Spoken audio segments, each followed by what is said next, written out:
Assalamualaikum warahmatullahi wabarakatuh. Kami dari kelompok 3. Hari ini kami akan mempresentasikan tentang teori belajar, teori kognitif, Gestalt dan Aspel, serta teori konstruktivisme. Anggota kami yaitu Dewi Kusuma, Miftahul Ursyah, Eva Nur Kumala, Muhammad Alwi, Norika Asprianti, dan Rizky Rohmah. Yang pertama yaitu teori kognitif. Pengertian teori kognitif. Kognitif berasal dari bahasa Inggris kognitif yang bermakna mengerti, pengertian, atau yang berhubungan dengan pengertian. Secara luas, kognisi adalah perolehan pengetahuan, penataan, dan penggunaannya. Sedangkan arti umumnya adalah kemampuan intelektual yang terdiri dari beberapa tahap, mulai dari knowledge, pengetahuan, comprehension, pemahaman, application, penerapan, analisis, sintesis, sintesa, sampai evaluation atau evaluasi. Ada juga yang mengartikan kognitif sebagai kemampuan untuk mengembangkan rasional, akal. Selanjutnya, prinsip-prinsip teori belajar kognitif. Yang pertama, teori belajar kognitif menyiratkan bahwa proses yang berbeda mengenai pembelajaran dapat dijelaskan dengan menganalisis proses mental terlebih dahulu. 2. Teori kognitif menganggap bahwa proses lebih penting daripada hasil. Ketiga, disebut juga sebagai model perseptual. Model perseptual yakni kemampuan memahami dan menginterpretasikan informasi sensori atau kemampuan intelek untuk mencarikan makna yang diterima oleh panca indera. Keempat, persepsi menentukan tingkah laku seseorang serta pemahaman terhadap situasi berhubungan dengan tujuan belajar. Yang terakhir, penerapannya dalam pembelajaran. Teori ini tampak pada tahap-tahap perkembangan, advanced organizer, pemahaman konsep, hierarki belajar, dan web teaching. Saya Eva Nur Kumala, saya akan menjelaskan mengenai yang pertama, para tokoh teori kognitif. Nah, di sini beberapa tokoh teori belajar kognitif yang teorinya banyak diterapkan dalam pendidikan antara lain Max Weidermar, Kurt Koffka, dan Wolfgang Kohler. Nah, mereka bertiga ini merupakan pelopor teori Gestalt. Dalam pendapat mereka bahwa proses pembelajaran sebaiknya dimulai dari keseluruhan, lalu menganalisir unsur-unsurnya atau bagian-bagiannya. Nah, beliau bertiga ini lebih menekankan kepada analisis belajar dengan menganalisis secara mendetail. Dan yang berikutnya ada David Ausubel. Nah, David Ausubel ini berpendapat bahwa belajar merupakan suatu proses yang dikaitkan dengan informasi baru pada konsep-konsep relevan yang terstruktur dalam struktur kognitif seseorang. Proses belajarnya ini menurut beliau menghubungkan beberapa konsep-konsep untuk menghasilkan pemahaman yang utuh. Jadi tidak sekedar menghafal saja. Jadi kita juga harus mengerti bagaimana kesimpulan dari beberapa konsep yang kita jumpai saat belajar. Dan slide selanjutnya ada penerapan teori belajar kognitif dalam pembelajaran. Nah, secara umum penerapan teori belajar kognitif Yang pertama, belajar tidak harus berpusat pada guru, tetapi peserta didik harus lebih aktif. Nah, belajar kognitif ini yang pertama menekankan kepada peserta didiknya, mereka harus lebih aktif, bukan hanya mengandalkan dari penjelasan guru saja. Dan yang kedua, bahan pelajaran dan metode pembelajaran harus menjadi perhatian utama. Nah, di sini apa yang diajarkan dan bagaimana kita mengajarkannya itu juga harus diperhatikan. Dan selanjutnya nomor 3, dalam proses pembelajaran guru harus memperhatikan tahapan perkembangan kognitif peserta didik. Nah, seorang guru itu juga harus memperhatikan bagaimana anak didiknya, peserta didiknya itu berkembang secara menyeluruh. Dan yang terakhir, belajar harus berpusat pada peserta didik karena peserta didik melihat sesuatu berdasarkan dirinya sendiri. Maksudnya ini ditekankan pada self-mirroring. Nah, seorang peserta didik harus pandai-pandai bercermin dan mengkoreksi dirinya sendiri. Sudah seberapa jauh dia berkembang, sudah seberapa jauh dia lebih baik, dan dia juga harus mengerti kelebihan dan kekurangannya. Oke, sekian. Saya akan menjelaskan tentang teori konstruktivisme. Konstruktivisme merupakan salah satu aliran filsafat pengetahuan yang menekankan bahwa pengetahuan merupakan hasil bentukan atau konstruksi dari diri kita sendiri. Menurut paham konstruktivis, pengetahuan bukanlah suatu imitasi dan gambaran umum belaka dari suatu realitas atau kenyataan. Pengetahuan selalu merupakan akibat dari suatu konstruksi kognitif dari realitas yang terjadi melalui serangkaian aktivitas peserta didik. Dasar itu, konstruktivisme menyatakan bahwa siswa harus menemukan sendiri dan mentransformasikan pesan maupun fakta, menangkap serta mengkaji informasi baru dengan klausul lama dan merevisinya apabila klausul itu tidak relevan lagi.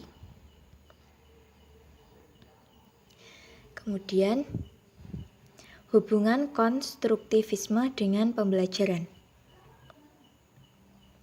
Konstruktivisme menjadi landasan bagi beberapa teori belajar, seperti teori perubahan konsep, teori belajar bermakna, dan teori skema. Konstruktivisme merupakan teori perubahan konsep percaya bahwa dalam proses belajar seseorang mengalami perubahan konsep. Pengetahuan seseorang tidak sekali jadi, tetapi melalui proses perkembangan yang terjadi secara terus-menerus. Konstruktivisme menekankan bahwa pengetahuan dibentuk oleh manusia yang sedang belajar, dan teori perubahan konsep yang menjelaskan bahwa peserta didik mengalami perubahan konsep terus-menerus sangat berperan dalam menjelaskan mengapa seorang peserta didik dapat salah mengerti dalam menangkap suatu konsep yang ia pelajari. Tugas pendidik membantu untuk mengarahkan peserta didik dalam pembentukan pengetahuan mereka ke arah yang lebih tepat dan yang lebih baik. Oke, di sini saya akan menjelaskan tentang tipe konstruktivisme. Nah, apa saja sih tipe konstruktivisme itu? Di sini ada 3 tipe konstruktivisme. Yang pertama, konstruktivisme individual atau endogenus. Yang kedua, ada konstruktivisme sosial atau eksogenus. Dan kemudian yang ketiga, ada konstruktivisme dialektikal atau campuran. Yang pertama, konstruktivisme individual. Konstruktivisme ini lebih terfokus pada bagaimana individu membangun elemen-elemen tertentu dari emosionalnya.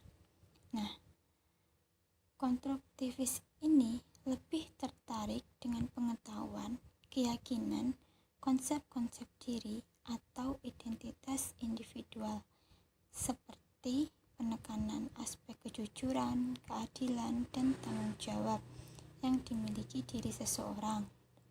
Selanjutnya yang kedua, yaitu konstruktivisme sosial atau exogenous. Pada konstruktivisme ini banyak menyandarkan diri pada interaksi sosial, seperti bagaimana seseorang berinteraksi dengan lingkungannya dan bagaimana ia menyikapi suatu hal yang terjadi pada sekitarnya. Dan selanjutnya yang ketiga, ada konstruktivisme dialektikal atau campuran. Pada konstruktivisme ini lebih terfokus berdasarkan pengalaman individual dan interaksi sosial, di mana pengetahuan merefleksikan dunia luar yang kemudian disaring oleh budaya, bahasa, keyakinan, interaksi dengan orang lain, dan pelajaran langsung. Seperti adanya perbedaan perilaku antara generasi satu dan generasi selanjutnya, dikarenakan ada perbedaan suasana, masa, dan kemajuan teknologi.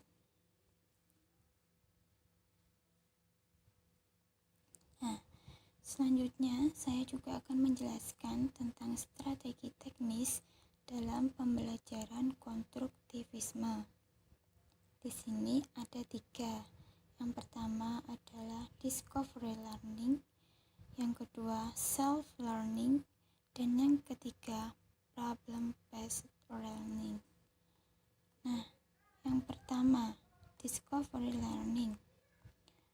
Untuk setiap bidang ilmu perlu diidentifikasi keterampilan belajar yang akan dicapai sebagai sarana untuk mencapai keterampilan belajar tersebut.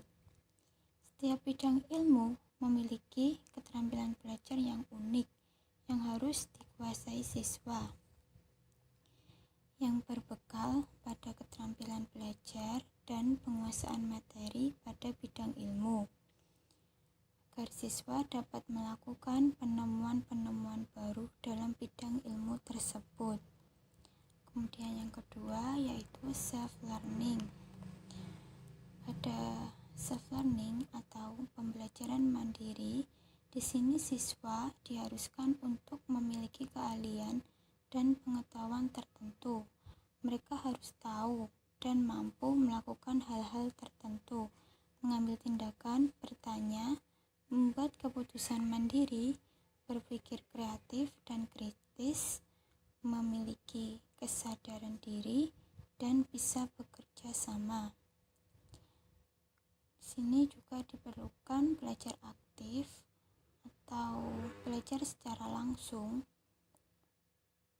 untuk mencari dan menggabungkan informasi secara aktif dari tempat kerja, masyarakat, maupun ruang kelas, lalu menggunakannya untuk alasan tertentu akan menyematkan ingatan tersebut dalam otak. Kemudian yang ketiga ada problem-based learning.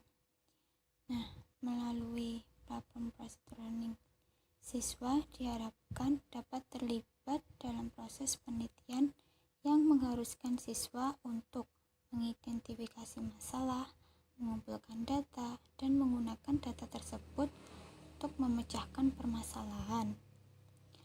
Dalam pelaksanaannya, berupa aktivitas individu, siswa mempunyai aktivitas kelompok. Nah, problem-based learning yang dilakukan secara individu adalah memberikan fasilitas terhadap proses konstruksi pengetahuan siswa berdasarkan penelitian dan upaya individu. Sementara dalam perspektif kelompok, maka proses konstruksi pengetahuan dilakukan secara bersama-sama. Assalamualaikum warahmatullahi wabarakatuh. Nama saya Dewi Kusumawardani. Di sini saya akan menjelaskan metode struktural analisis membaca. Metode struktural analisis sintetik atau SAS merupakan metode yang dikembangkan oleh PKMM atau Pembaruan Kurikulum dan Metode Mengajar oleh Departemen Pendidikan dan Kebudayaan RI yang diprogramkan pada tahun 1974. Metode SAS ini merupakan salah satu metode yang biasa digunakan untuk proses pembelajaran membaca bagi siswa pemula atau sekolah dasar. Dalam proses operasionalnya, metode SAS mempunyai langkah-langkah dengan urutan. Pertama, struktural, yaitu menampilkan keseluruhan. Kedua, analisis, melakukan proses penguraian. Yang ketiga, sintetik, melakukan penggabungan kembali pada struktur semula.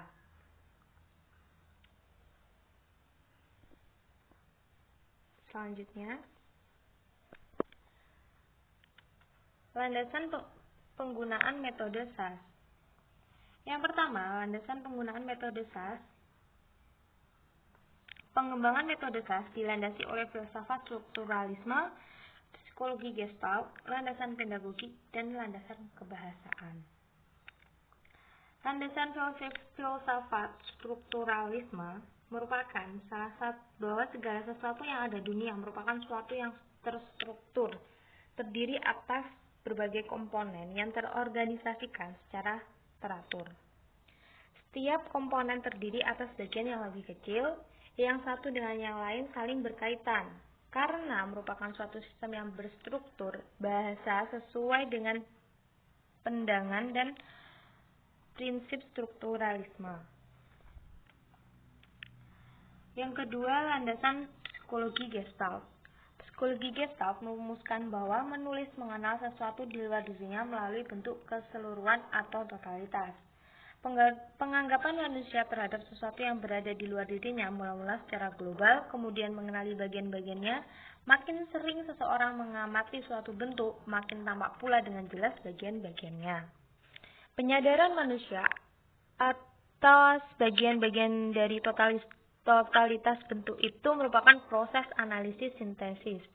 Jadi, proses analisis sintesis dalam diri manusia adalah proses yang wajar karena manusia memiliki sifat ingin tahu. Yang ketiga, landasan pedagogi. Mendidik adalah membantu siswa untuk mengembangkan potensi yang ada dalam dirinya serta pengalamannya.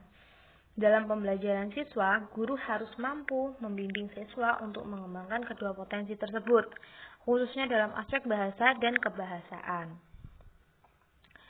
Membimbing siswa untuk menemukan jawaban dalam memecahkan masalah. Hal ini sejalan dengan prinsip metode SAS yang mengemukakan bahwa mendidik pada dasarnya mengorganisasikan potensi dan pengalaman siswa. Landasan linguistik. Secara totalitas, bahasa adalah tuturan dan bukan tulisan. Fungsi bahasa adalah alat komunikasi. Maka, selayaknya bila bahasa ini adalah untuk membentuk suatu percakapan. Bahasa Indonesia mempunyai struktur tersendiri. Unsur bahasa dalam metode ini adalah kalimat. Karena sebagian besar penutur bahasa adalah penutur dua bahasa, yaitu bahasa ibu dan bahasa Indonesia. Penggunaan metode SAS dalam membaca dan menulis permulaan sangat tepat digunakan. Pembelajaran yang dianjurkan adalah analisis secara naratif, artinya siswa diajak untuk membedakan penggunaan bahasa yang salah dengan apa yang benar, serta membedakan penggunaan bahasa baku dan bahasa tidak baku.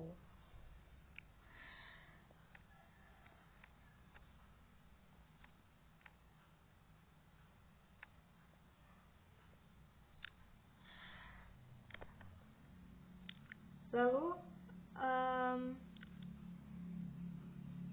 diambil kesimpulan, landasan psikologis adalah Lalu diambil kesimpulan, pertama, landasan psikologis. Pengamatan pertama anak bersifat global atau totalitas. Yang kedua, anak usia sekolah memiliki sifat ingin tahu. Yang kedua, landasan pedagogi, mengembangkan potensi dan pengalaman anak. membimbing anak agar dapat mencari dan memecahkan dan menemukan jawaban suatu masalah, membimbing anak agar dapat bekerja sendiri dan bertanggung jawab. Yang ketiga, landasan linguistik. Bahasa itu ucapan, bukan tulisan. Unsur bahasa ialah kalimat.